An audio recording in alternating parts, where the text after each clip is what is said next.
So you have to wait through, how long did the surgery take? The surgery took about 5.5 hours. And we were all crammed in one of these little sleeping rooms in the pediatric ICU area.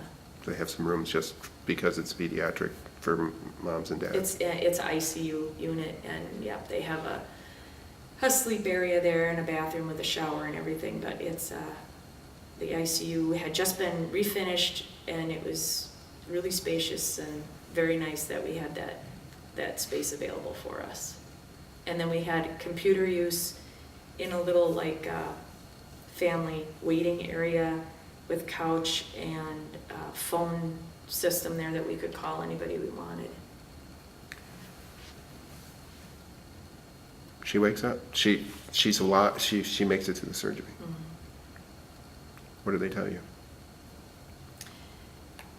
Nothing.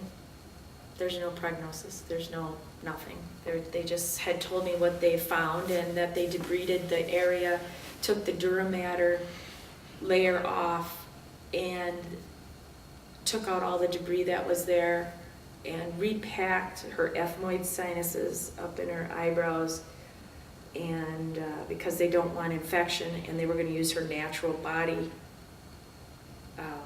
composition, like the bony fragments, the smaller ones, and the dura mater. I could be quoting that wrong, but they packed her ethmoid sinuses so she would have less chance of infection, and because at that point the brain would not be able to be repaired, or excuse me, the skull would not be able to be repaired for another 6 months. Because they have to wait for all the swelling to go Right. down.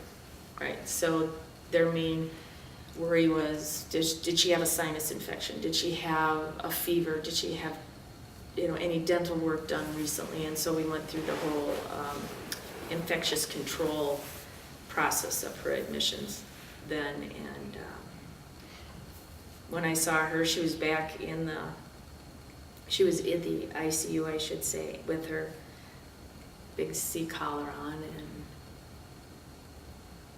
she had really long hair, so they had her hair tied up above her head, in a gauze ponytail, and her hair was laying up above her.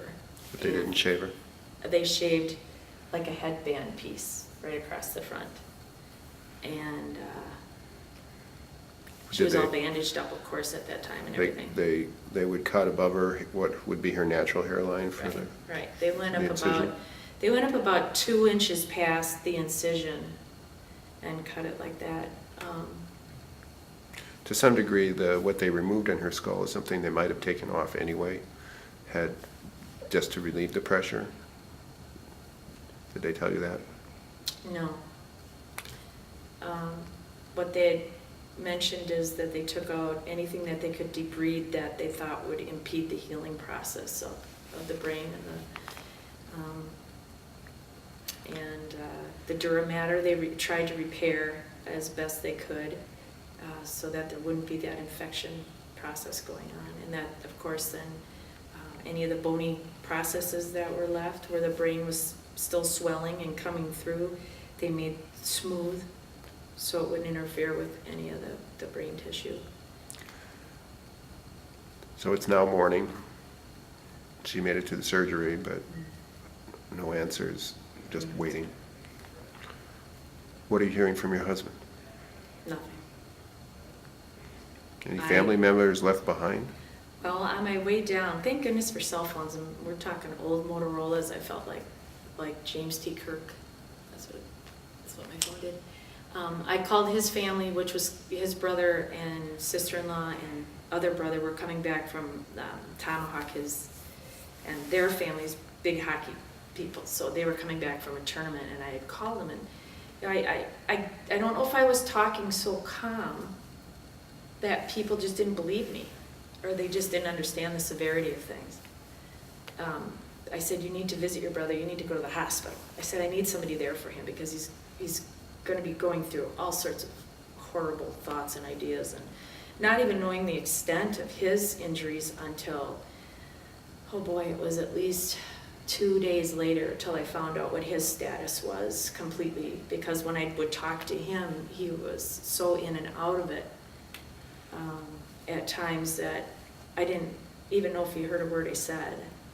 And when he would always ask, what's going on? How is she doing? Well, she made it out of surgery. Well, what's going on? Well, she's not doing much. She's still in a drug-induced coma, and we had, I think, 12 different IV lines plus a feeding tube hooked into her, and she didn't have to have a trach. She had a central breathing tube, I guess. Let's focus on her for a while, and then we'll come back to him. And just stop a minute.